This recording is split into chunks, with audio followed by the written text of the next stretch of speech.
Welcome to something short and sweet. This week on Hanukkah, I hope you're enjoying the Chag. The miracle of the oil was obviously something very special. You see, miracles abounded in the Beis Hamikdash. The Mishnah tells us, Asar nisim na'asa lavosenu b'mikdash. There were at least 10 miracles that happened on a regular basis in the Beis Hamikdash. What was so special about this one? And even more, this very miracle, the miracle of oil lasting supernaturally, happened not for 8 days. It happened every day for over 400 years during the time of the first Beis Hamikdash and well into the second Beis Hamikdash. They would light the menorah in the evening. 6 out of 7 of the lamps would burn out by the next morning, and the Ner Ma'aravi would last the entire day, at least the entire day.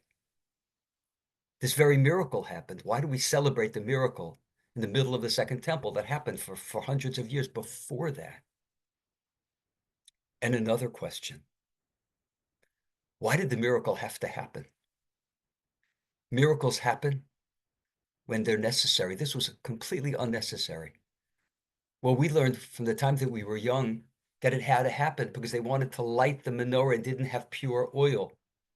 But the truth is, if they did not have pure oil, they would have lit the menorah with impure oil. There's a concept, a halacha, of tumah hutru b'tzibur. When the entire congregation, when the entire community is not pure, or they don't have pure objects to use for their service, they use impure service. They would have done that.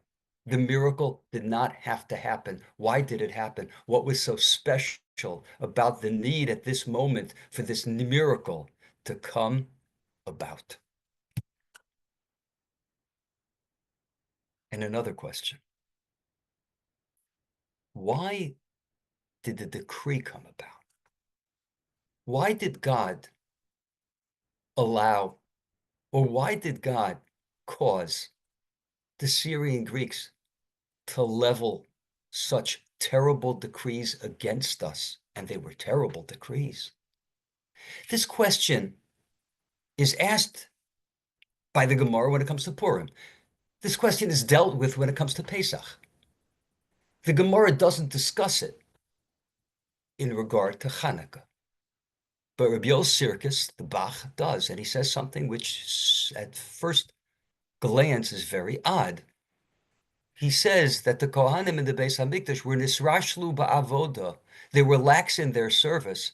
And you have to wonder, because a Kohen is a little slothful in his avoda. I mean, he brings the karbanos, but he just does them in a sort of lazy, haphazard sort of manner.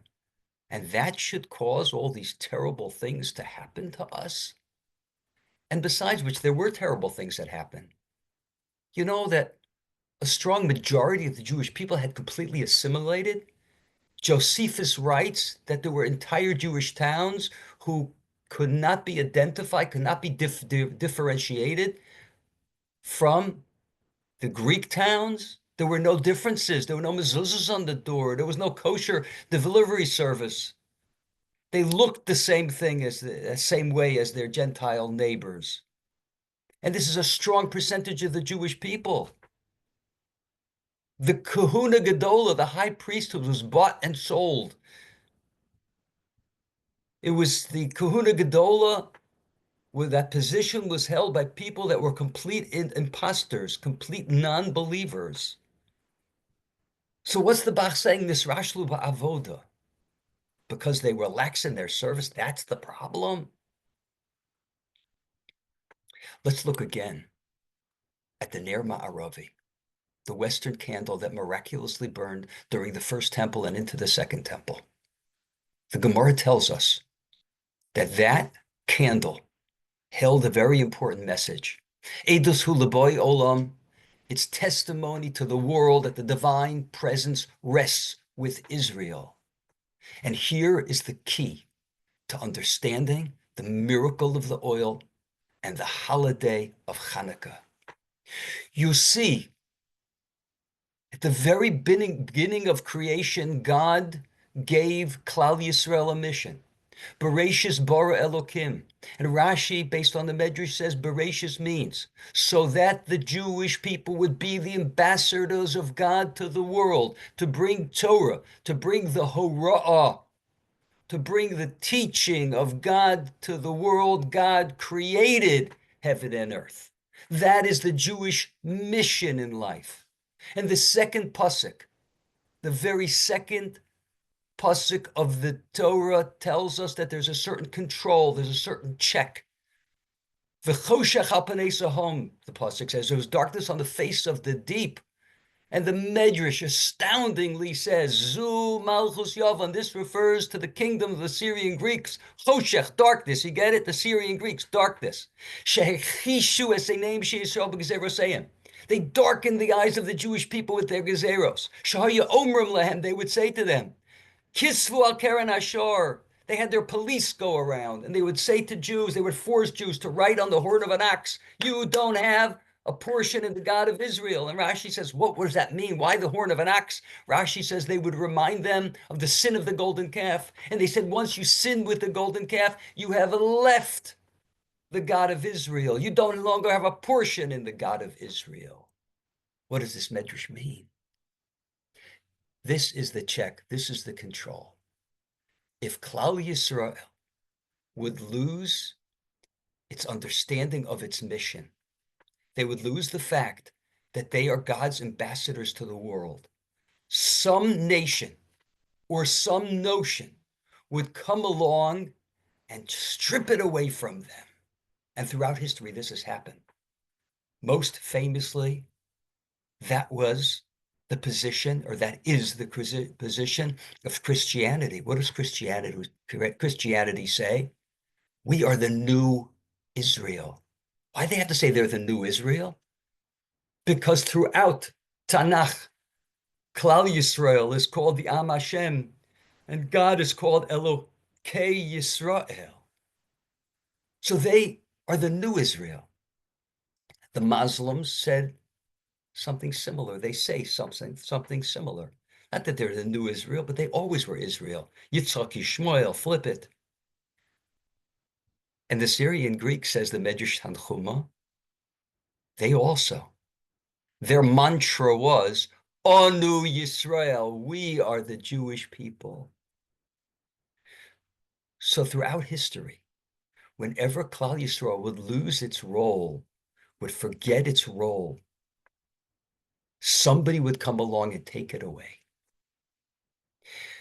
The Bach, when he told us that the essential sin was nisrashtu ba'avoda, what he's telling us is this was the beginning of the end, the very beginning of the end. The Gemara tells us that the miracle of the Ner Ma'aravi stopped with the death of Shimon HaTzadik. When Shimon HaTzadik, who was one of the greatest Kohanim Gedolim of all time, title HaTzadik, when he died, Klal Yisrael was nisrashtu ba'avoda. We know that his children were not like him. A Kohen Gadol, the spiritual leader in the spiritual center of the world. Ki mitzion teitze sorah devar Hashem Yerushalayim. In the Beis Hamikdash, which is Oro Shel Olam, the light of the world. The Kohen Gadol, the CEO of Klal Yisrael, if he's going to be Nisrashel Ba'avodah, it's only because he forgot who he was. He forgot his role. He forgot Bereshis bara Elokim Bishvil Yisrael Shenikra Reishis Bishvil Torah Shenikra Reishis. He forgot about that. And once he forgot about that, it went downhill. It started with Nisrashlu Ba'avodah, the beginning of the Second Temple era, and 180 or 200 years or so, it declined precipitously to the point where the Kohanim Gedolim were not even religious Jews, where they were completely Hellenized Jews. So one day, a Kohen, the person who would have been the Kohen Gadol, Matisyahu is walking down the street and he sees a Jew slaughtering a pig to Zeus. And he has, you should excuse me for using the expression, an epiphany. And he says, I can't stand it anymore. I'm a Kohen. I should be doing the avoda in the Beis Hamikdash.